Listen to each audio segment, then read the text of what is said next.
you trying to get crazy when they sing? Don't you know I'm loco?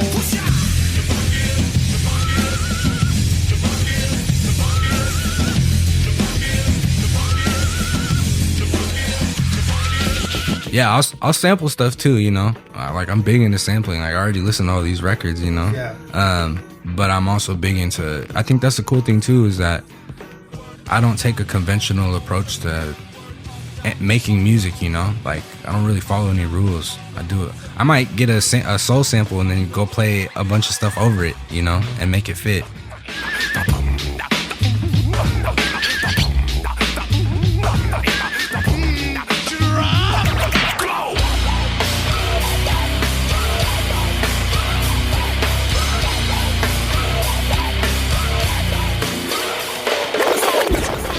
What's happening, everybody? This is Bobby Tribal, aka Bobby Ruiz, and once again, it's time for that Lower Left Podcast. Sorry, I spit a little monster in my mouth. I was about to take a drink. I was off key right there. Yeah, and we got Johnny Sweats back. Yeah, it's nice. It's been a long time. I did this thing that you The marriage do. thing? Yeah, I got married, so it was cool. And then Yeah. you were out around the world somewhere.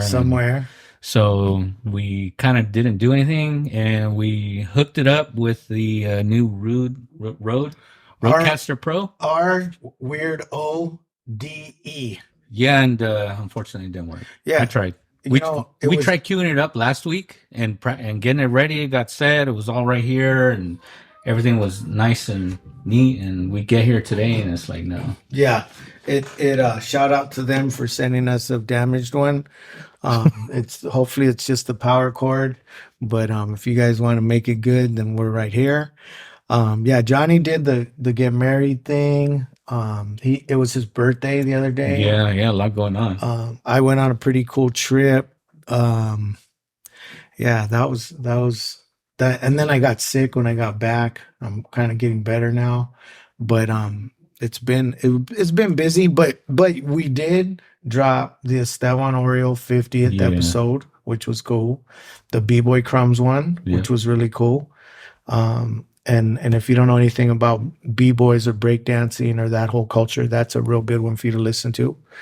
That one, along with the one with Cross One, it's a older episode. And I was going to say that too, is if you're listening to this podcast for the first time, or you're just, becoming familiar with the Lower Left Podcast, please feel free and go back and look at the older episodes. We've got some really, really amazing guests, all kinds of really interesting people, artists, musicians. Yeah, it's been like 2 years, right? And Dice One was the first one, I think. It was either Dice or Giant or Mike Giant. Oh, Mike Giant. It might have been Dice or Mike Giant or somebody like that. But everybody dude, I don't even want to start mentioning people that are on it. But have a look. I'm sure there's things that'll interest you, and it kind of goes all over anything that we've messed with in regards to culture, skateboarding, low riding, the four elements of hip hop, rock and roll, blues music,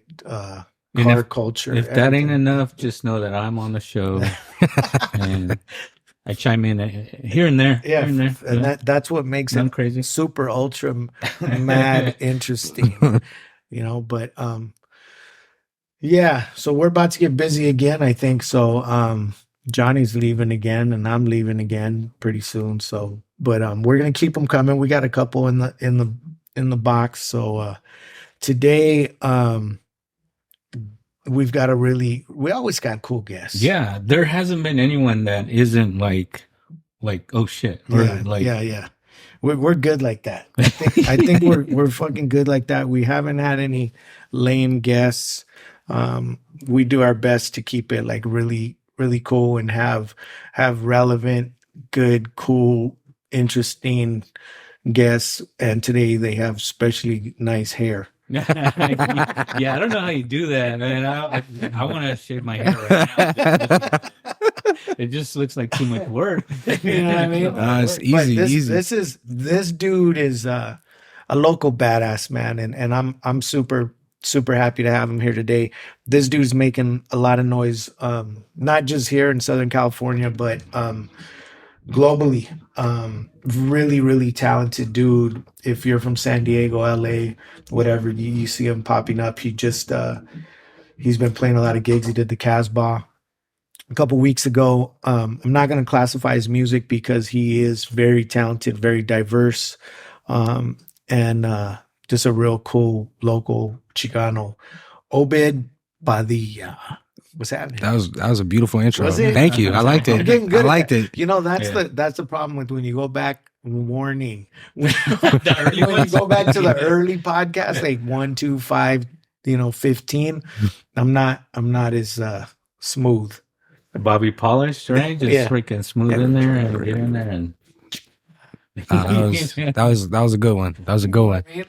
But no, Obed is yeah, man, really, really talented dude. And like I said, he does all kinds of stuff, and he's a local cat, and we're excited not just to have him here, but he's one of those dudes to watch, to pay attention, because this is one of those dudes that is making moves, going places, and I know he's got a lot of really cool projects that he's working on.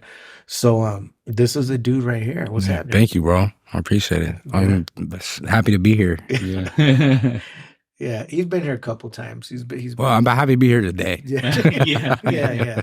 Yeah. So we're well, let's start from the beginning, or from where'd you grow up? Where you from? Not like that. Yeah. Bobby's trying to bang on me right now. Yeah, but you know what I mean? Nah, kind of grew up a little bit everywhere. My pops is a pastor, so he moved around a lot when I was younger. I was born in San Gabriel. Okay. And so I lived in LA like first couple years of my life. Then, not that I remember, but then lived in Colorado for a little bit, like in Littleton, right outside of Denver. Lived in North Carolina. Oh shit. Yeah, Fuquay-Varina, like in the sticks of North Carolina. What is it called? Fuquay-Varina. Is that one word or two? Two, like hyphenated. So that's like, I think like 40 minutes from Durham. I don't know if you're familiar with Durham. Nope. Yeah. Or like Raleigh. Bull Durham. Like Raleigh? Yeah, Bull Durham, yeah. That's the local baseball team there. Yeah, the Durham Bulls. Yeah. That's So how'd you end up there? Like that's totally like not. So like I said, my pops is a pastor, and so he would have a church, here, and then when they would go somewhere else to a different church, and he would be the pastor there. So we've moved around like 3 or 4 times. How did the locals like receive you? Like looking how you look versus North Carolina. There's So not a lot of North Carolina is actually a lot of Latinos over Is there. it really? Yeah, like Well- from not just Mexicans either, like from all over the place. Well, Like- that's the place I wouldn't look. So that's actually smart because. So Johnny just said a good place to hide. He said, if you just got here, go to North Carolina. South of the Mason-Dixon line. Yeah. There's Confederate flags and all that too. Yeah. No. But How old were you when you were there? I think from maybe like 5 to 9. Oh, so you could. Yeah, I remember it pretty clearly. But yeah, it was he had a Spanish speaking church, and so Wow. it was all Latinos over there. Uh-huh. And then moved to Pueblo, Colorado. I don't know Right? if you're aware. I've been to Colorado several times, and Colorado's beautiful. It's one of my favorite places. Yeah, it's gorgeous. Yeah. And then when I was, I think like 13, we moved over here to Oceanside, and I've been here ever since. So I grew up in Oceanside, that's like home. The years. Yeah, that's where I'm from, So So you yeah. pulling Drake back. Yeah. You see how- Well, Oceanside's very diverse. So Yeah. different areas of Yeah. Oceanside. Yeah. And so well, I'm Deep Valley, Oh, so which That's right. isn't by the ocean. yeah, no, it's deeper inside So is that Ocean. off the 76? It's off of right by the back gate of Camp Pendleton. So that's kind of borderline Fallbrook, isn't it? Almost, yeah. Like Console. Oh, but that's off the 76, right? Kinda. Kinda. a couple miles inland. Oceanside's big. It's right? huge. Yeah. So Oceanside, and I'm gonna speak a little bit on Oceanside. I don't know a lot about Oceanside, but I do know that it's gotten a lot nicer. Yeah. It's gotten a lot nicer than what it was 10, 15, 20 years ago. Oceanside wasn't very, let's say, attractive For sure. for people to go visit. It was very, I don't know how it is now, but there's Camp Pendleton's right there. Yeah. It's still a military kind of area, but you don't. I mean, I don't. I don't know if you do, and you can speak on that. Is that military presence, or a lot of Marines used to? It wasn't. Oceanside was kind of known as a place for where you'd get a lot of Marines going to bars and fighting and Yeah. Well, yes. you know, kind of like everything, it used to be more active, you know, everywhere it was. Mhm. Like, so my spot, like, you got to drive over this. There's 2 bridges to get to, like, it's almost like a little island back there by the back gate of Camp Pendleton. Even when I was like in high school, kids weren't, like, my homies weren't allowed to, if they didn't live back there, they weren't allowed to cross the bridge because it was still active. Like, you got all gangbangers and all. It's crazy Yeah. because you got nice neighborhoods, like, and then a block over is a, you know, quote unquote bad neighborhood. Yeah. Which is still like that, you know, but it's definitely, you see the gentrification moving in, and, you know, Yeah. more families walking around at night. Like, I look at that and I'm like, yo, it's 11 p.m. and She's walking a poodle. yeah, and I'm like, this, I wouldn't even do that, like, you know. Yeah. So, but, you know, things are changing. There's some Pacific Islander like Samoan. Yeah, Samoan all the Usos pigs out there. and Yeah, stuff, the right? Bloods. But like I said, man, like I don't know them, but what I see, because I don't live too far from Oceanside, and we go in, you know, my wife and I, or the family and I, will go into Oceanside now and then for dinner, just to cruise around Yeah. and just kind of check it out. And it's nice. Like they have all those new buildings by the beach. And Yeah, downtown, it looks like you're like in Laguna or somewhere, yeah, you know? it's Like, really nice. It's really nice. And the homies from Sancho's opened up a spot right there. yeah, super And then fire. There's also a real good cruise night there, huh? Yeah. When did you guys both go to that, huh? Yeah, Johnny go. never It's invites me. random. Downtown, Never right? invites Like me. Yeah. in the summer. Yeah. Yeah. You never calls I'm me. on the fly. Like, let's go. And you know, But I think they might have shut it or tried to shut it down Yeah. this last year. But I remember like COVID first year, like Yeah. it popped off, bro. The entire coast highway, yeah. just Lolos and all the homies. Man. Yeah, that too. In the car, you know. They gotta So they control. did shut it down, or they? We still go every now and then. Like there was one not too long ago, but like hardly anybody went. Because I remember after Street Legacy, a lot of the people that were in the show went to Oceanside Oh, to yeah. cruise. Like that was kind of the spot. Yeah. Go to Cruise the Strand. Yeah, it's nice any day. Yeah.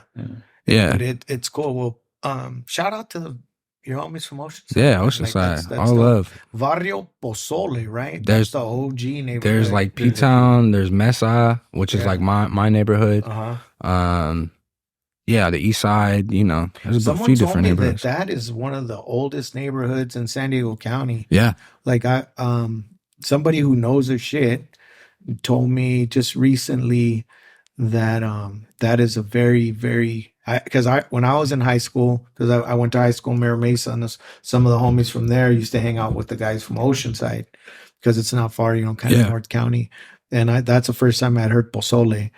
And God, they told me the story. Do you know the story of why they call it that? I don't remember it, I think but it has to do with somebody's mom selling pozole or something. probably something like that. Something like that, or like one of the main homies, or I don't know. But Pozole is crazy now because that used to be such a active neighborhood, yeah, and now it's just completely different, and it's like shocking to me. Just with families moving in and a lot of the gang activity and stuff kind of dying down, and stuff. yeah, you know, I think part of that is kids are different now. yeah, for You sure. know, kids aren't as I mean, yeah, you do have violent kids and you have people still out there, you know, knuckleheads and people acting a fool. But I think you know, dudes obviously still banging, but there's a lot of kids I think are into other things now. For sure. You know, like staring at their phones. You know, that's pretty nonviolent. Yeah, yeah. You know, for the most part, unless they're, you know, they're Keyboard banging. yeah, doing that kind of stuff. So, Oceanside. So you were 13 when you got to Oceanside. So how did that affect you culturally? Like, so you went from Colorado, and then you're 13 years old, and those are the years when most kids, their eyes are starting to like open up, and they're starting to like look at the way people dress. They're For sure. starting to listen to certain types of music. They're starting to, you know, really get into themselves being who they are, becoming who they are. What was that like moving into Oceanside, and what was it was different that family because life too during that time? I mean, I've always had a good family life. You know, like my mom and pops are still together and Blessed. loving. You know, loving home, and Beautiful. you know, I still got into trouble, but that was just me. It had nothing to do with my home life. Yeah. But it definitely was a culture shock as far as like I wasn't Mexican enough for the Mexicans. I wasn't white enough for the white kids, and also like I was into different things. Like even at a young age, I was already into art. I was into surfing. Whereas most kids who look like me, like You still surf? yeah, Oh, yeah. So I still paddle out sometimes, not as much as before, but that's yeah. cool. But Ah, so I was into that, and so it's like my friend groups look different, Like Yeah. most kids who look like me, they weren't into that. yeah. But I also think it was good because moving around so young, I've seen so many cultures. I was never judgmental of anybody or never like, oh, you look like this, you need to do this, Yeah. So I feel very blessed in that Yeah. I was just able to see so many different ways of life. Yeah.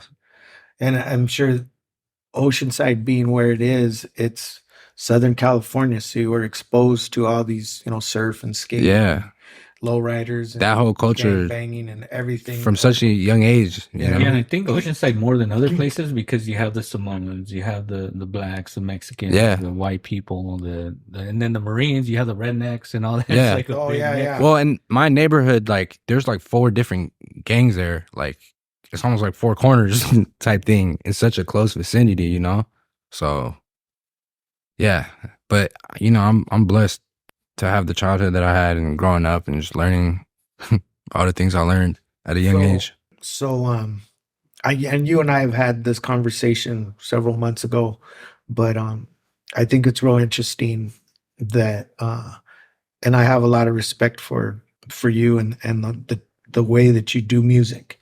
I think you're really talented, and I really have respect for your diversity. Thank you. And I think it's super cool that this dude could play some blues.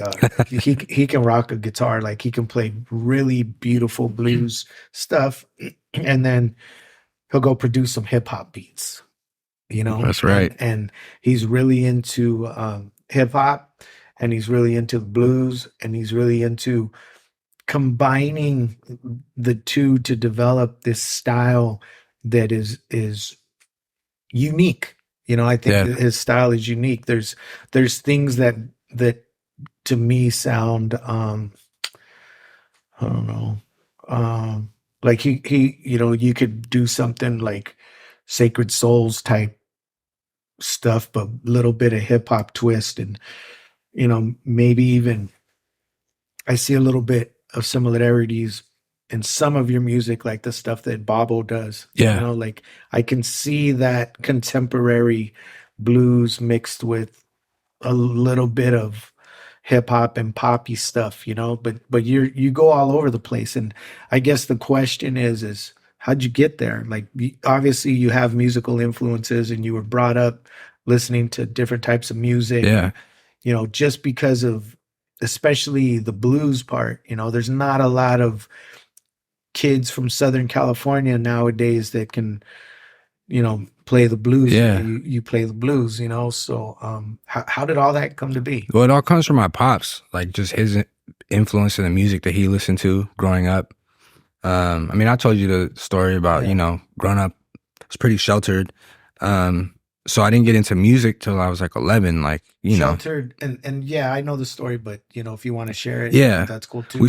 Sheltered because of just moving, or your pops was kind of just my mom and dad, like, and them being like, pastors in like a Christian household, like just sheltered from that. Yeah. Um, I mean, and I'll speak on that a little bit too, because I have family members that, and it's not necessarily a bad thing. Yeah. It and sometimes it's just that people do these things to protect you, to shelter you from harm. for sure. And a lot of times you see people out there that have seen the worst of the worst. Well, They've seen the bullshit. That's my pops. Yeah, he knows what's out there. Yeah. He knows what can happen to a young Chicano kid on the streets of Oceanside, For sure. surrounded by gangs. Yeah. So maybe he was like, "Mijo, you know what? We want you to stick closer to home, and we're gonna listen to music." Yeah.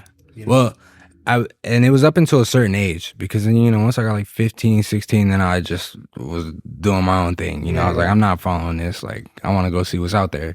But yeah, from like 11, 12 years old, we would go to thrift stores and pawn shops and go dig for vinyl before anybody was. That's cool. That's a good thing to do. Yeah. With, you know, father son. And this was before, you know, everybody has vinyl now, like people my age, but like they go buy new records, like. Then they're like, it sounds different. It's like, no, it doesn't. You don't even know. It's because the way they made records back then is why it sounds different. But yeah, you know, and so we would do that, and so I got this education from a young age of all these different artists and genres, and it was just impacted me. You know, Your dad a musician? kind of like he played guitar a little, and you know, right now his thing is he's into saxophone, like fixing and playing saxophone. Yeah, so he's always been, you know, yeah, we jam a little bit sometimes.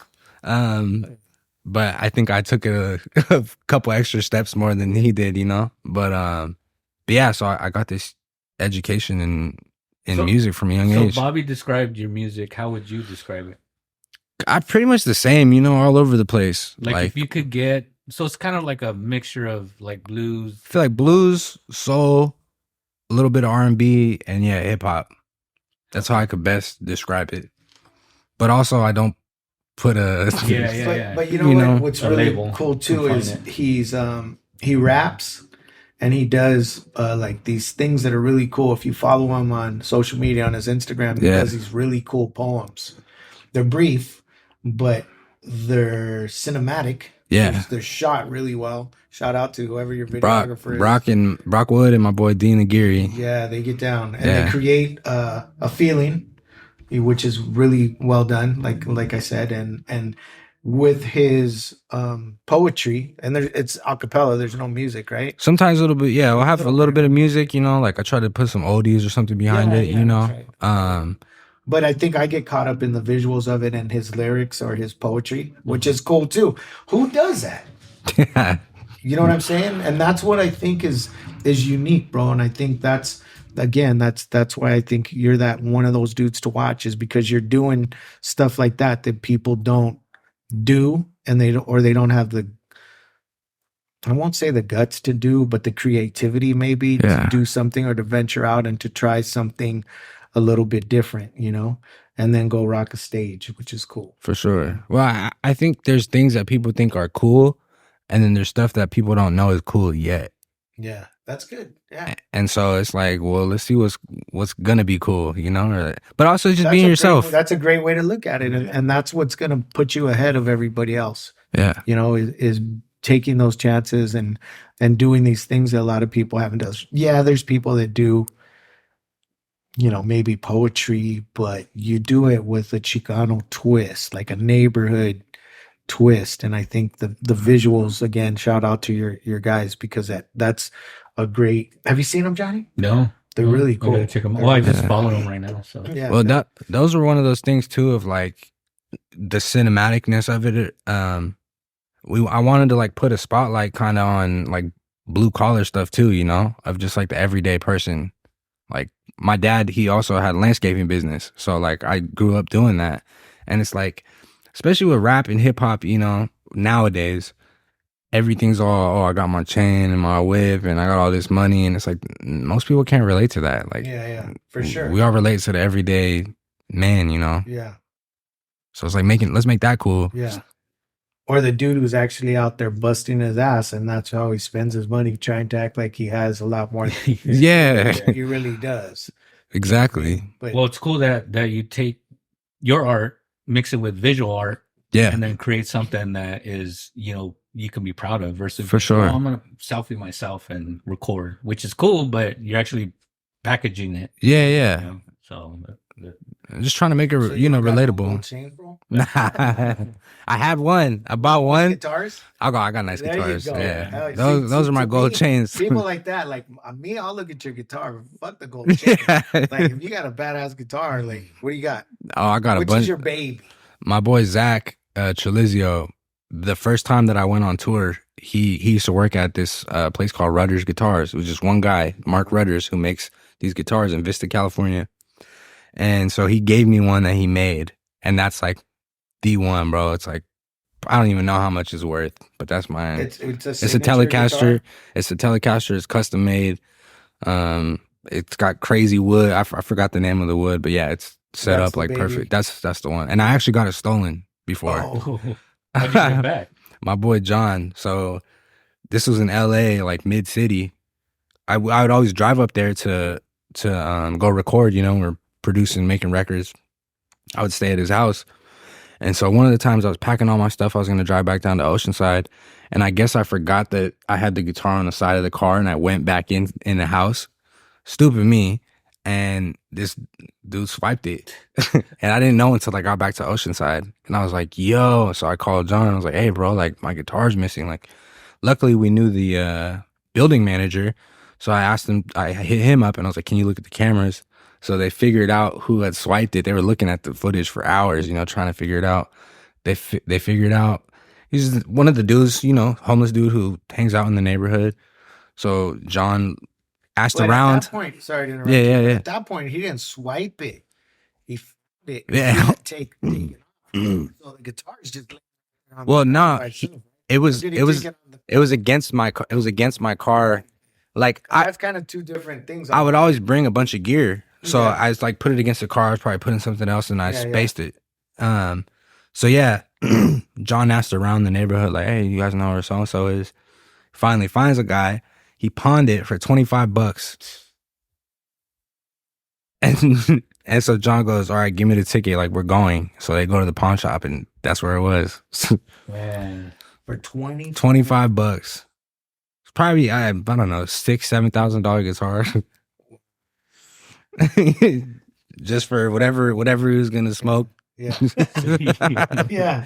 Right. So then at what point did you start playing music, and what did you start playing? Like how did that all come to be, like, or performing, or found that you had an interest in music, and what was that first interest? Was it a certain type of music? Was it hip hop? Was it blues stuff? Was it I think it was funk? seeing my dad play guitar, you know, at church.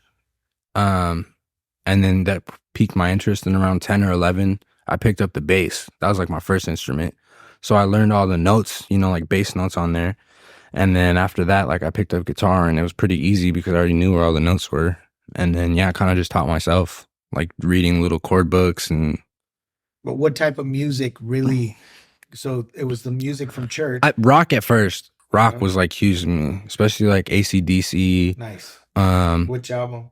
Back in Black. That's that was right. like the Uh-huh. you know Yeah, OG that's one. it. Yeah. Well, Um, there's ones before that, but that's the one that really. yeah, like it's popular, you know, Yeah. popular enough to where like I found it at the thrift store and you know took it back to the house. Who else? Credence, Clearwater Revival, Beach Boys was super big to me. And I think also because I had heard all these songs in movies, you know, and so then I was like, oh, I know this song. Yeah. Who else? A lot of folk too, like James Taylor. Mm-hmm. That was like I was super into. Jimi Hendrix, you know, all the quote unquote basics.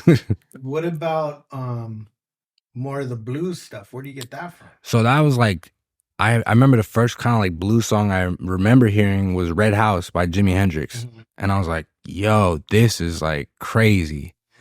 And after that, it was Stevie Ray Vaughan. Yes. Then I got into BB I have a King question and real quick. yeah. Interrupt you. Ready? Here we go. This is. Here we go. And I'll tell you, and obviously it's preference. Yeah. And we've had this conversation maybe, but maybe we can have to take public. is it Take it public. related? Yes. Yeah. Take it public. Stevie Ray Vaughan or Jimi Hendrix? Stevie Ray Vaughan. Better guitarist. Yeah. Cleaner. To me, More soul. Me too. I think it's the more so like, and also it's and this is the thing about guitar, like technicality is cool, but I'd rather have a feeling than like, you're not going to impress me playing really fast and Nope. going crazy, you know? It's like, Distorted. I got to feel it. It's got to be crispy. Yeah. Dope. But, you know, like, I think we've had some cool conversations. For sure. It's pretty cool about music, but that music where you just, your face crinkles up and you listen to it and you're like, what? Yeah. And they're just like, and it's something about, for me personally, there's nothing like a really good blues show. Or I love the way Los Lobos play the the blues. For sure. Like those dudes can play some badass blues. And I was fortunate enough to see Stevie Ray Vaughan 3 times. I remember you telling me. Yeah. And those were shows that one time it was at the Del Mar Fair, and it was sunset, Wow. and he was just going. Another time, I think it was the first or second time I seen him, was at when I was at San Diego State at Montezuma Hall. Small show, like real small show. He was, I believe that show he was playing with the Paladins. Yeah, I remember you telling me about I that. you to the Paladins, Yeah. I think. And David Gonzalez is a badass local blues guitarist. Great band from San Diego called the Paladins, and he would go up and play with Los Lobos sometimes when they would come to San Diego. But Stevie Ray Vaughan was extremely on a good one. Oh, for sure. Just full heroin. Yeah. And he'd come out, sat on a stool. They put the guitar. He had his guitar. I don't know if he came out with the guitar. They put the guitar on him. And I remember he looked at the crowd twice. He'd pick up his head, barely open his eyes, look at the crowd, put his head back down, and just go. He was just singing, playing, eyes closed. And then he'd break a string, and he did it a couple times. He'd finish a song with the broken string guitar, and they'd come out, bring another guitar, Yeah. strap him back in, and do the same thing.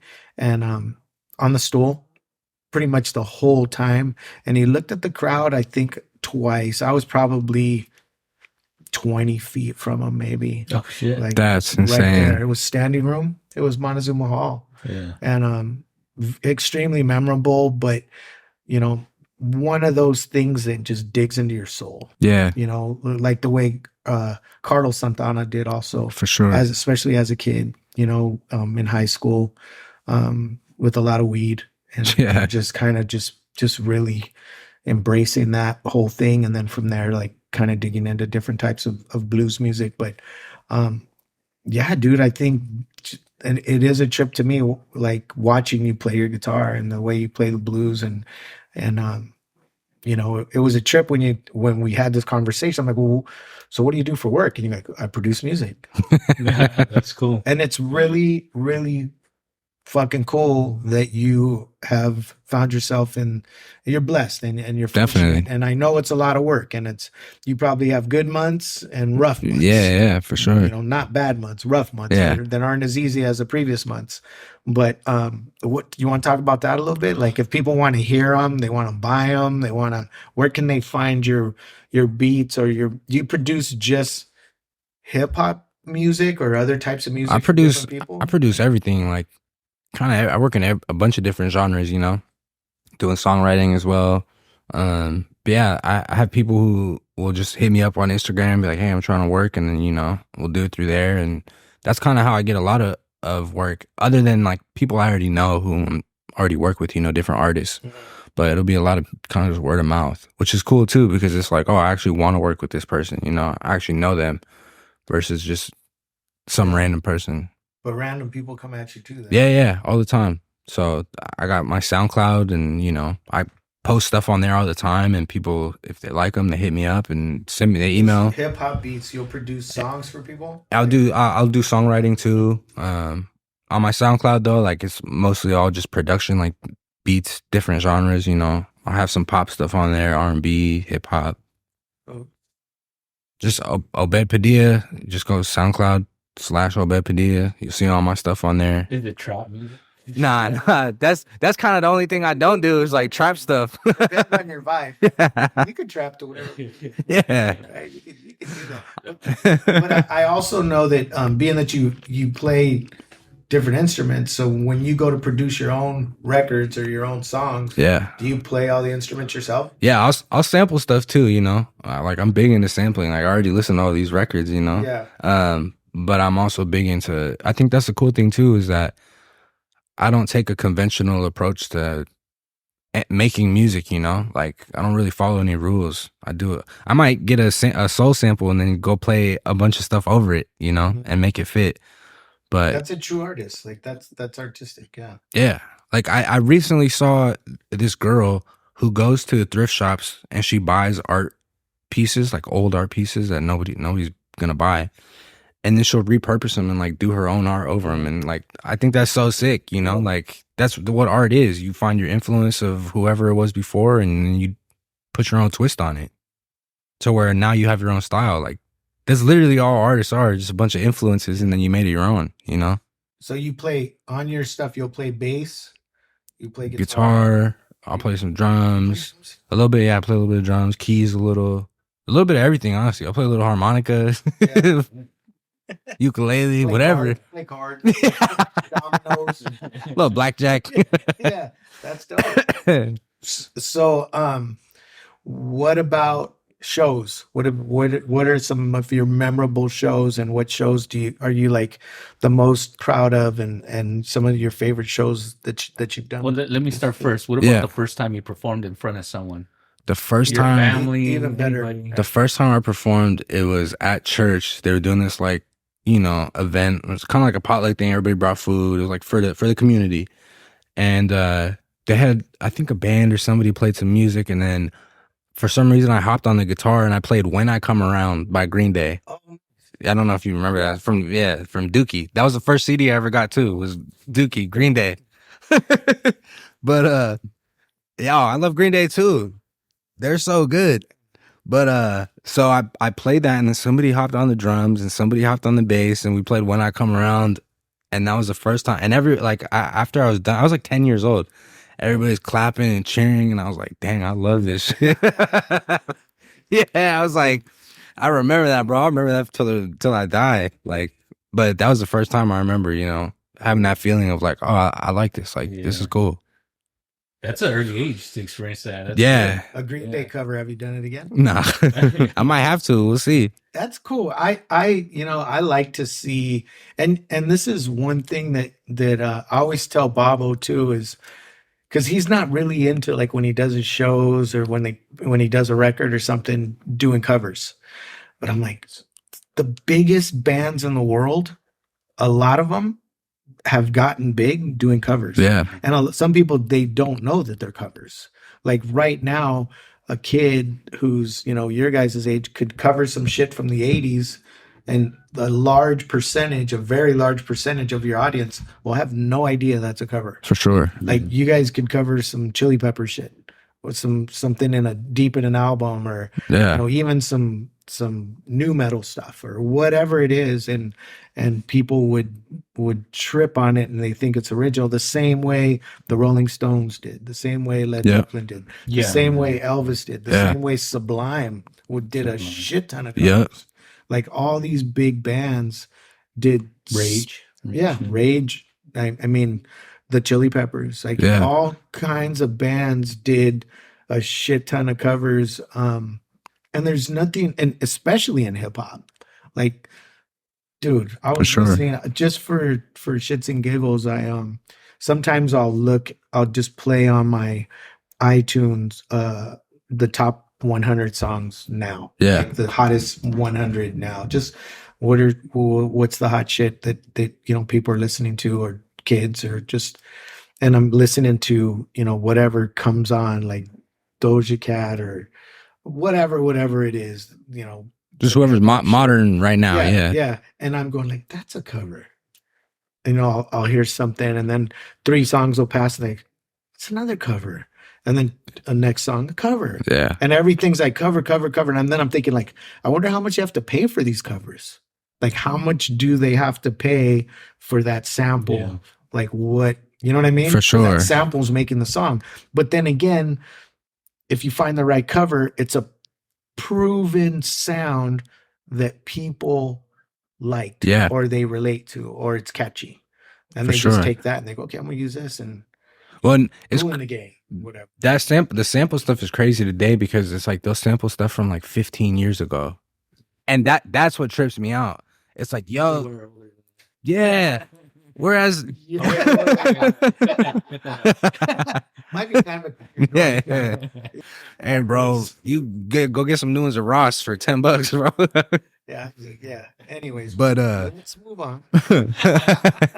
No, but that trips me out, because like, if you think of like 90s hip hop, or even stuff from the early 2000s, the stuff that they were sampling was way older than that, you know? But everything moves so fast nowadays that Shit, you probably sample something that came out last week, and Yeah. people would trip out. That's the thing, and we've said this so many times on this podcast. Is like so much hip hop was made from rock and roll. Yeah, And then, obviously old funk and soul, and it's just, that's basically what it is. For sure. A lot of it was that, but I think it's covers are really cool. Do you cover shit? So at the Casbah show, I covered Electric Feel by MGMT. Oh, nice. And that one was cool, Oh, and I covered Ain't No Sunshine. That's one of my favorite songs.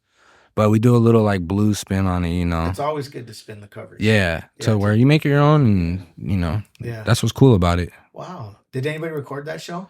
Yeah, we got a little like my boy Dean filmed it. But yeah, there's like some clips floating around and stuff. Yeah, I'll send you some stuff, bro. Dude, I'd like to hear that. I was I know, I was bummed you couldn't make it. Dude, I wanted to go. I know. Isaac told me. And I really did. That was one show that I really wanted to go to, but this Europe trip kicked my ass. Like I think it happens. I think it was the I got sick either from the plane or just not getting enough rest or just all the different countries we were in, and it just 2 days after I got back, it was just like knocked the shit out of me. You got to start getting like that IV shit. I am. I'm gonna do that next week. I'm gonna do that before this next trip to the Philippines. You get the IV before you go. You get vitamins, hydrated. But the problem is, the last time I went to get it, they couldn't find my vein, bro. And they're poking you over and over and over. But I think the key is you got to go in really hydrated, right? Yeah. Like you drink a shit ton of water, just be really hydrated. Because if you're not hydrated, your veins are all, So go in and do that. But yeah, I'm gonna definitely do that. And maybe when I'm over there, I'll try to find a way to do something too. Because also you should take those little. You ever try the liquid IVs?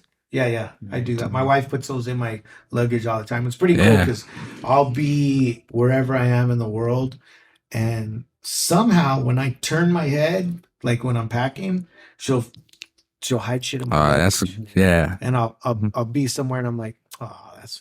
See, sometimes it's, I need me one of those. sometimes it's like instant coffee. Sometimes it's like it's hard to find coffee in like Asia. You'll be somewhere and. Not Japan, you just go to Starbucks, but you could be in some other country. Yeah. Me without coffee is not a good look. Oh, I hear that. So I'd be miserable.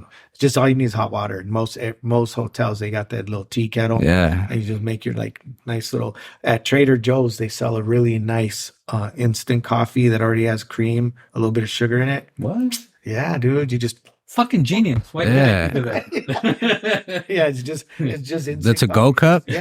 Yeah, you just add that. But I wanted to go, but it was just like that. But the next Isaac was and Sebastian both. They told me it was a great show. They had a blast, and I seen some of the videos and stuff like that. And I'm proud of you. Thank you, bro. It's badass to see you doing what you're doing. So thank you. And so let's go back because. What other shows besides your first show stood out? Because I know you've been on some tours and you've done some really cool stuff. Yeah, the last tour that I went on was late last year. I went on tour with this dude Hojin. They actually they had already sold out a tour and then invited me to come open for him. So I played all these 6 sold out shows. But we had 2 nights in San Francisco at I think it was Cafe du Nord, which used to be like the Swedish music hall. And the night one stood out to me, especially because I have so many homies up there. It was my first time playing San Francisco. I love San Francisco, and that one for sure. The crowd was just all about it. Ate the whole setup, and all my homies were there, and it was just such a dope time. Yeah. But yeah, and I think that whole tour really was memorable. That was the first time I went on tour playing my own music, because I've gone on tour to backing up artists, playing guitar and. Yeah. The first tour I ever went on, that was what I was doing, was playing lead guitar. But yeah, that one was probably the most memorable, and just being with my homies, going on tour, traveling. Did you open for Sacred Souls somewhere or something too, or play with them? No, with Eddie, right? I opened for Eddie Zuko down at Corazon del Barrio. Yeah, that was a cool show. That was super dope, actually. And I'll leak this. Could I leak it? Should I leak it? What? The one that you and Isaac are working on? Oh, yeah. Hey, run it. I already downloaded the bootleg. Yeah, so I'm go ahead and leak it. So I think this will probably come out before that. But they're planning a show here. It would Yep. be Obed Padilla, Adam Flowers, Yep. and if all goes Bobo, and I think there's this band they're trying to get called Rain on Sundays. I think they're Dope. called. Yeah. Yeah, I think they're trying to get them, and I think one other band, vendors, food, Some artists, drinks, bunch of artists, stuff. yeah, just something really really cool vibe. Again, they set up the shop really nice. Like they light up the Oh, I'm house real excited. good, and the sound's really good in here, and it's a good look. It's a really really good vibe, and it's yeah, that's all I'll say. But I'm excited. It's gonna be a that. good That's time. good Yeah. show. At least we make that one. Yeah. The leak. No, I'll be here for that Yeah. one, and I know that the people will show up for that one. That one sounds like really really cool, and it'll be in the cooler part of the year. So Oh yeah. rock our Pendletons, Oh, and everything. coats and hoodies. That's the best time. I love that shit, dog. Yeah. So what do you got on iTunes that people can check out? Or where can they get your music? Yeah, every iTunes, Spotify. I got a couple albums out, some singles, an EP. I haven't put out music in 2 years, but that's about to change. Yeah. What do you got? Yeah, but it's been crazy because I've been getting mad love recently, just off those videos, and so all these new people are going to my old records, see it and moving. yeah, and they're like, "Yo, I never knew about They're like, "How did I not know about this?" I'm like, "That's all good." Yeah. There's so You much just stuff. playing catch up, So So much stuff that people are being thrown at them constantly. yeah, Like that they don't get everything. So you want to talk about what you're working on? yeah, I'm working on a couple of these songs that I've did those videos for, like clearing some samples, trying to release them. So those are like little mini teasers. Yeah. So, Oh, cool. well, my plan is I literally want to put out just that clip, whatever the song is. I want to put it out like that because everybody's attention spans are so Yeah. short, ADD. and also nobody's ever put out people don't really put out like minute songs. Why not? Yeah. You know what I Yeah. mean? So trying to get that cleared, trying to work on a project and producing for other people. Definitely filming a lot more stuff and just trying to stay consistent. I'm DJing. That's like my next thing. So I'm actually DJing tomorrow, like I told you earlier, in Oceanside, at the Homies Festival, the Oceanside Flavor Fest. Pretty much like funk, and soul stuff, but like kind of, I don't know. I just dig for like disco, soul, funk records. That's like my yeah. Oh, we're gonna have to go through. Johnny's got a lot. Of Yeah, I got a big collection. How you doing? Yeah, I've collected since, I bought my first records probably 2006, 2005. Dope. When they were 99 cents. Yeah. Same. And yeah, big collection. So That's dope. that's rare soul. So you mainly play 45. records? Nah. I mean, I've never spun records like live, but I just have like my set that I do. But You it's do all rare. It's all rare. Like But you do it with decks. those turntables? Yeah, with turntables. Oh, okay. So yeah, records. Yeah. Oh, okay. Yeah, with that, I don't know if what are those little CD things that people DJ with? Yeah, I don't know either. The Serato has the vinyls too. Yeah, I don't know. No, because some people actually like spin actual vinyl. You know what I mean? Like they come play real record. They bring their whole record. No, for sure. But that's what I'm saying. The Serato, that's what most people do is they just got their laptop and all their songs. But yeah, what's the thing? Oh, it's this weekend. But you're doing tomorrow. Yeah, and you're doing it with records. No. Just my. I got my flash drive that I plug into the decks. I almost gave you a shit ton of credit. Nah. Hey, but I do got the record collection at home. I could if I wanted to. Yeah, but that's the difference. Yeah. It's so much more work for some of these DJs to take. Because I when we'd go on these tours, like with Tony Touch or Ralph M or whoever would go with us, these different DJs, it was we'd carry records. We'd help them carry records. Crates. And it was, yeah, we made record bags. Like Tribal used to make like on with wheels and record, backpacks, and there was all kinds of. One of the hottest selling products that we made early on was a DJ bag, which was it opened up and fit a good amount of records and headphones and needles and all that kind of stuff. But so basically music. Yeah, music. That's my pretty much And then my life. what about international? What are you thinking? We had a little conversation there. So we're hoping to. I'm hoping it goes through, but I hope to be in Japan with you in end of November, early December. That's right. So that should be crazy. We're gonna try to get out there and do some things, and dude, you'd love it.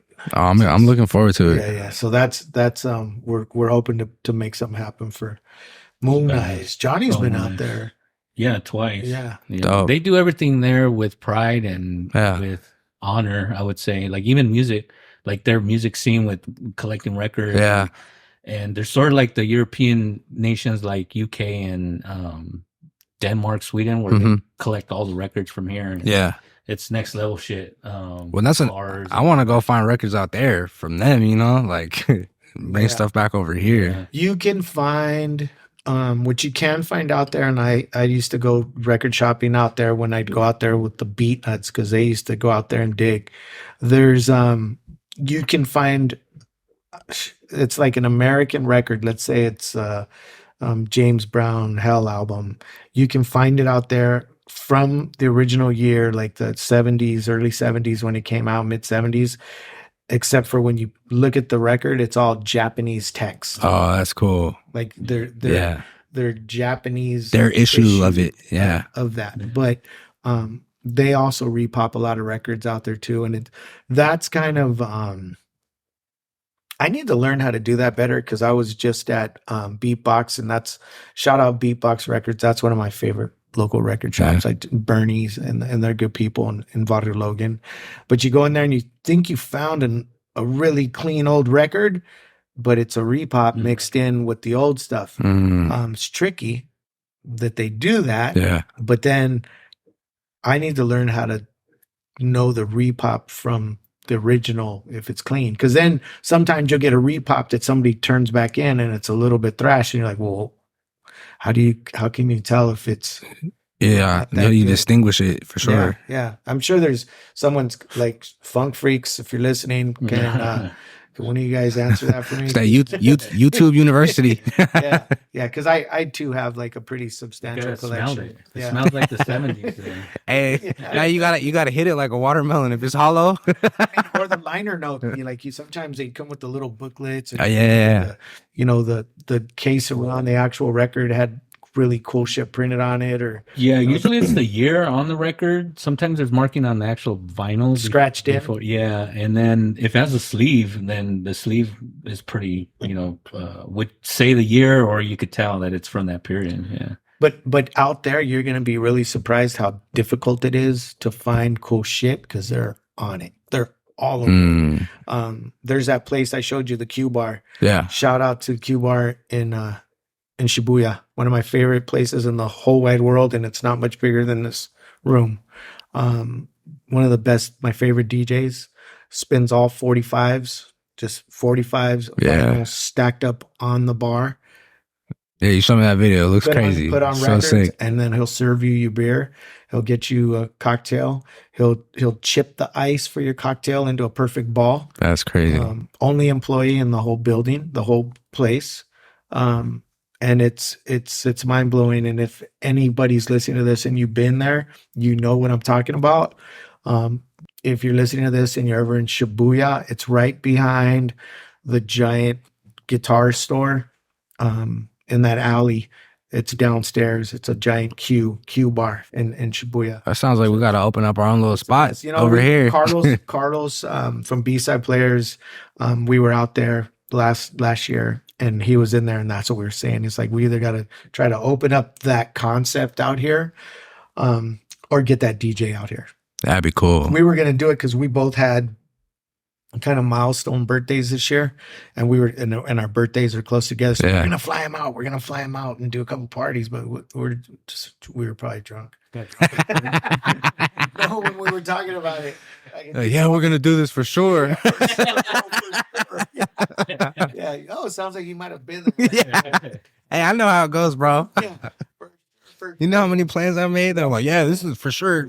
Tomorrow, let's talk about it tomorrow. Now, yeah, that's exactly what it was. But sometimes it's like, you know, you want to share those things, and those places are better off. Like, don't fuck it up. yeah, Like, for sure. but And also, like that access, like you only have access to it when you're there, so it's more special than if you, I'm here every day or every other. You know, I hear you. And it's cool because I remember leaving there super late. By myself, walking back to the hotel and just watching the rats cross the street. You know, like you know and it's funny. This last trip in Europe, every city I was in, I saw rats. I hate rats. Damn. You know, rats. Yeah. But yeah, that's what I remember leaving there. So they're getting repopulated, or what? They're going crazy. Take over the world. In Paris, dude, I saw a shit ton of them. Billy chases them. Like, he doesn't even care. Yeah, shout out. Go stomp one out. Yeah. Billy the kid, the photographer. Yeah, dude. Where are they? And I'm like, over there, and he'll go here, and he goes over there, and there was like 8 of them.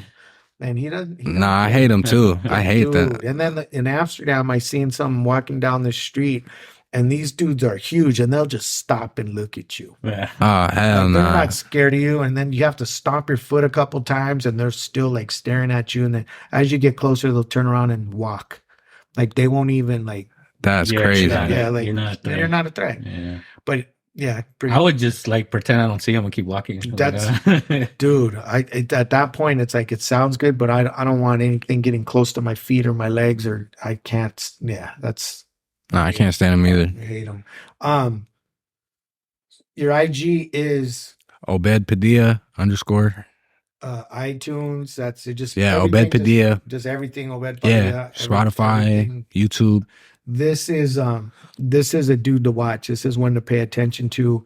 Obviously, if you're in San Diego, you can find him. You can find him DJing, catch him at a show. You got any shows coming up? I got that one with Isaac. Yeah, that's what I'm looking forward to. That's the other thing. I don't like to do a bunch of stuff. Like I'd rather it be a cool moment and constantly in people's faces. We did have a fun show we did in the summer for Sunny Sandoval. Yeah, that one was actually, when you speak of memorable, that was very memorable. Yeah, that was Andy Vargas, POD, Frankie J, Psycho Realm, Obed. Yeah, it was a good show. I won't say Bobo because he was pissed because his audio. No, I remember talking to him about it after he got off. Bro, his audio didn't work, and he made the best of it, and he didn't look like he was throwing a fit, but in his head he was pissed. But that was a good show. So and then hopefully Japan. But when's I know you were supposed to say anything, but when's the show? I think they're looking at sometime in November. Oh, yeah, I don't know the exact date. We get this podcast out before then, huh? Before Black Friday? I have no idea. Are you gonna be here? Yeah. Oh, okay. Should be. Yeah. Where are you going? Not in November. No, now. he said I'm going shopping for Black Friday. Oh, you are? I love Nashville. Yeah, I love Nashville. I heard it's really good. I hear more people talking about it lately. Nashville is cool. You gotta go, bro. Yeah, it's dope. What's cool about it? Music, the Broadway, right? The strip. Yeah, live music. I like that. Like you're able to be in the city, right, and in that like city environment, but then also like you drive a few minutes and you're like in the sticks. Like I think that's cool. Oh yeah. Country is so close to the city. Like, and are people cool?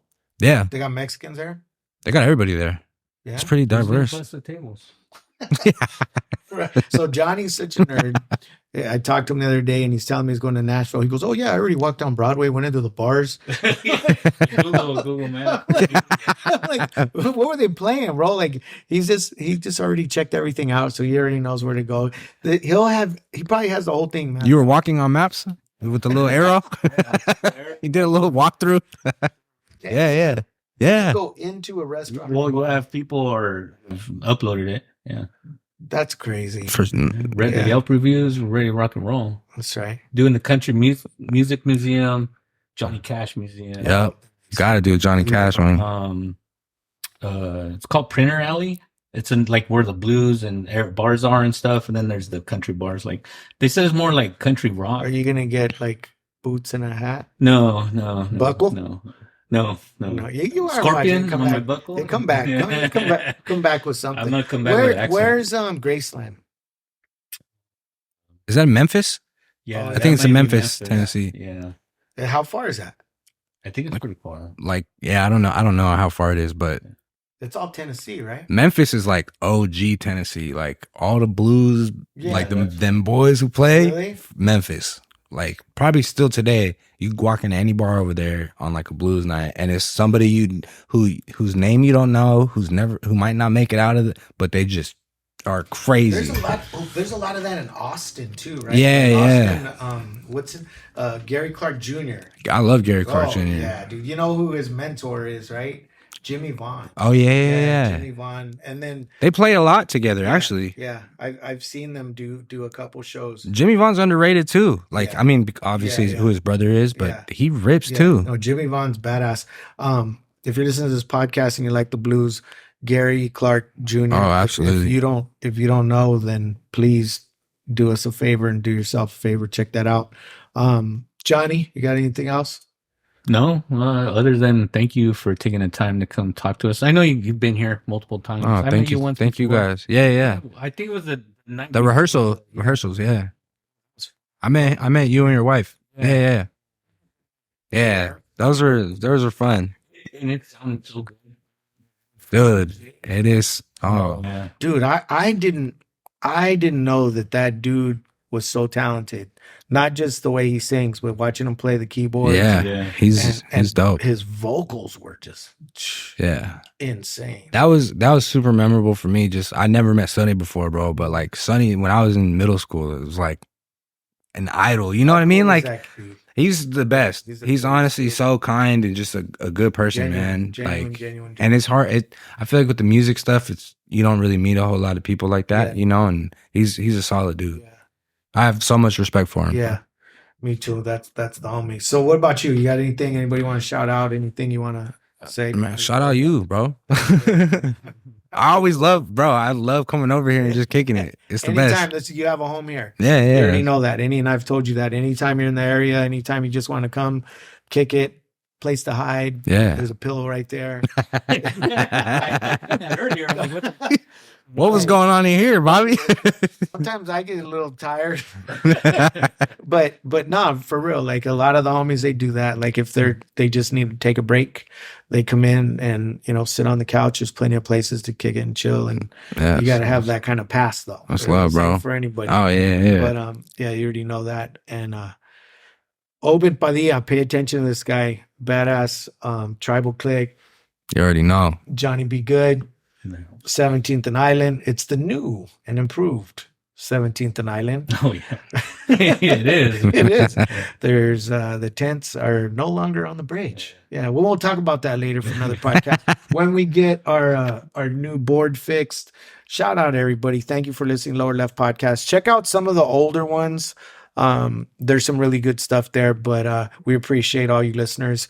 Do all that like stuff, all the things that I don't know about on what do you do? Subscribe, subscribe, comment, swipe, whatever. Just do all of that and help us out. But swipe like it's Tinder. He said swipe right.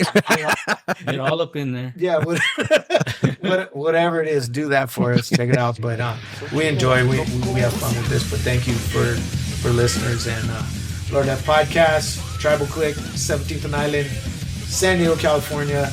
Obed Padilla, Johnny Be Good. We out.